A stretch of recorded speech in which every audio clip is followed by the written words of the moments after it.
It connected the victors with that achievement. The game's over. There will be no, what was it, 42? Was it Super Bowl 42? Yes. There'll never be another. Those two teams will never be on the field. What they're going to have left, all those guys have left, are the images of that victory.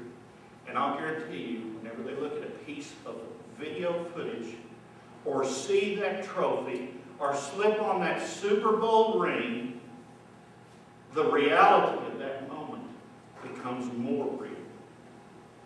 It's normal. It's natural. It's the way we're made. There are political icons. Someone might say that's just a piece of cloth. If I burned it, I would find out real quick that it's not just a piece of cloth. If I was standing, if my dad were still with him, and we were singing the national anthem, and he had his hand over his heart, I would find out real quick that it's not just a piece of cloth. Father's over here tearing up because he's an ex-Marine, and it's not just a piece of cloth. It's not. And we will honor and venerate it and have rules and not let it touch the floor and fold it and give it to the loved ones of the dead and say on behalf of a grateful nation. And yet we won't treat things that point us to Jesus Christ in the same way. Matter of fact, we'll reject them altogether in this culture. It's a dangerous thing. We have monuments. My wife and I just watched Mr. Smith Goes to Washington the other night. Jimmy Stewart, love that movie. When he gets to Washington, he gets off the train, he looks out the door of the train, and he sees the Capitol Dome. And they lose him. They spend the whole rest of the day trying to find him because he's got to go see these monuments. And he said, oh, you know, I thought, when I went to the Lincoln Memorial, it was like he was just sitting there waiting for somebody to come. See, we know this stuff's real. There are places. Now I'm going to cry. This stupid little bottle of dirt would make me cry. But my son got to go to Europe when he was in high school. And he went to Normandy. Now my dad's a D-Day base in Omaha Beach.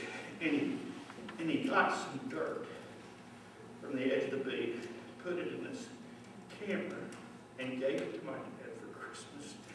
And it says, Grandma and Grandpa Finley, soil from Omaha Beach. And my dad opened it up. This is Christmas present. He never went back. And he held it and he just looked at it.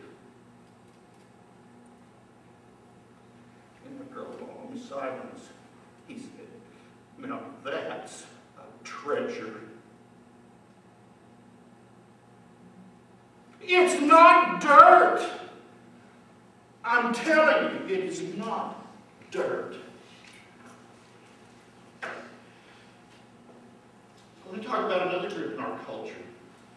I'm going to probably have to hurry. But that's kind of traditional American Christianity. What I grew up with.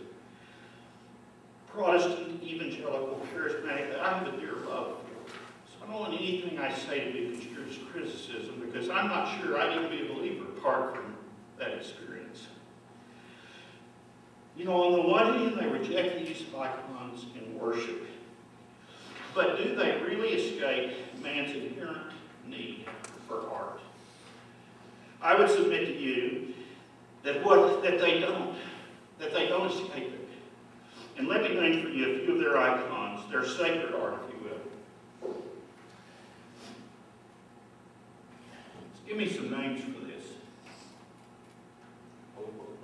The Bible. The Word. Who said the Word? The Word. The Word. Now, I'll tell you, in my home, my dad dad was a Southern Baptist preacher, you treated this with honor, respect, and veneration. I was not allowed ever to set another book on top of it. Ever. And one time, on a rare occasion, I got home from Sunday morning services before he did. And when you walked in my front door, there was a reclining chair right here that backed up to the door. And I must have been goofing around because he got home and was sitting in that chair. And on the other side of it was a coffee table. So being the wise young teenager as I was, I opened the door, grabbed the Bible, did the Frisbee number, and he goes right over his head and down on the coffee table. Bam! And if you think that was a little bit loud, you should have seen the way he came out of the chair. You threw the Bible! Go to your room. Well, you can only imagine what transpired. You will respect the Bible. Now, oh, it's just leather and paper and ink, isn't it? That's all it is. What does it matter if you throw it? It said something about me at that point in my life. And he didn't want me to be saying that. And he treated it with honor. I never saw him kiss one, but he handled it in the same way. Most Protestants they wear crosses. Most Protestant churches have crosses. It's an icon. It's not the cross that Jesus actually died on. And furthermore, they do to it exactly what we do. They make it beautiful. They put gold on it. They carve it out of oak and polish it and lacquer it. And if somebody came to any one of their churches and tore it down or ripped it off the wall, they would be as incensed as we would be. Because it means something. And only in really extreme situations would they not even use the cross.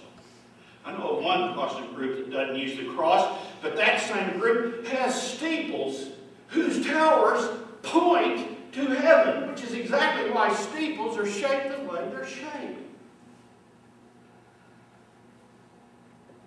So visually, with your eyeballs, your spiritual sight will look upward to the God who created you. There's Sunday school props. You know, we always had pictures in Sunday school of Jesus feeding the 5 saints. It was okay there. Just couldn't use it in worship. Stained glass. A lot of Protestant churches have stained glass, and a lot of them aren't just colored. But even just the colors are to bring beauty to the setting and to the experience, and to somehow communicate that being in the presence of God is beautiful,